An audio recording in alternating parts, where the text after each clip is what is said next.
The New South Wales Housing Minister, Rose Jackson. Rose Jackson, thanks for your time. I just wanted to play. Andrew, how are you? I just wanted to play this video you put on social media and the Greens MP Max Chandler Mather's reaction to it. Let's have a listen to this. And we're happy to talk about rental reform. Not that this Max Chandler Smith guy's ever bothered to try and talk to us about it, but to hold up the money for social and affordable housing on some negotiating tactic or political games because you want to be looking to seem like you're doing more than everyone else, just forget it. All right, what's your reaction to that? Firstly, at the time of filming that video, I'd already written to her along with every other state housing minister, so that's just not true. But what I would also say is that the government doesn't have a majority in the Senate. And so they do need to negotiate with the Greens on a plan that starts to tackle the scale of the crisis. All right, the accusation from the Greens is obviously that this bill from the government, if you'll excuse my language, Rose, does bugger all. What's your reaction to that?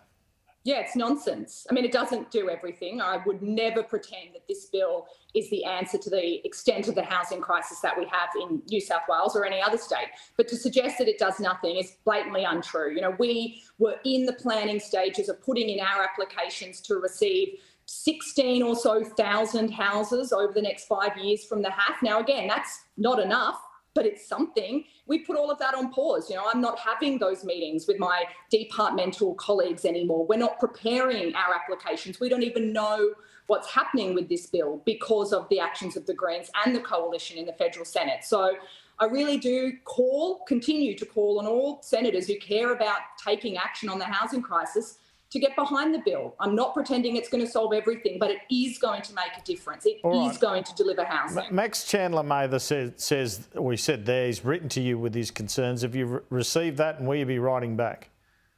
He didn't write to me with his concerns. Him and his Green colleagues issued an open sort of letter statement to all of the housing ministers demanding that we take action on rental reform, which we are doing. Now, we did reply on behalf of all of the housing ministers to that correspondence, urging the Greens and everyone, all senators, to pass the Housing Australia Future Fund. We're undertaking rental reform in New South Wales. We passed our first tranche of legislation just last week. So, you know, we are doing that. And to be clear, we're doing that in negotiation with the Greens here. We don't have a majority in either house in New South Wales. We're a minority parliament, and we're in constant discussions with the Greens at the state level. Look, we agree on some things, certainly not on everything. That's how it works when mature grown-ups are trying to be focused on results. And that's not what's happening in Canberra. I think the sort of politicisation and negotiation tactics you're really terrible. You oppose a rental cap. What's that about? What's the thinking behind that? Look, I mean, it's not ideological, it's practical, Andrew. All of the evidence suggests that things like rent caps stop supply, and supply is absolutely what we need. We are really focused here, whether it's our 30% social and affordable mandate on government land to deliver social and affordable housing, whether it's our planning reforms. We are really focused here on delivering more affordable rental supply. And unfortunately, the international evidence is that rent caps run counter to that. They don't deliver more supply. In fact, they slow it down. So it's not an ideological thing. It's not a political thing for us. This isn't about, you know, winning political points or playing games. It's just about implementing the suite of policies to deliver more affordable rental supply, and rent caps don't help.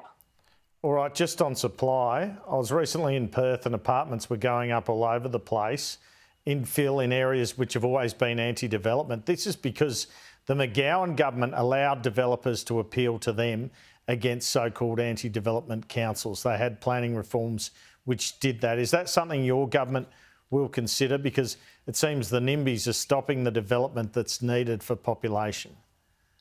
Yeah, absolutely. We're considering that. We passed a suite of planning reforms just the other week to bring big proposals, big residential dwelling proposals that had sizable affordable housing components into the state planning approval pathway, exactly as you have identified. And there'll be more of that. You know, we do want to see more supply, particularly more social and affordable housing supply.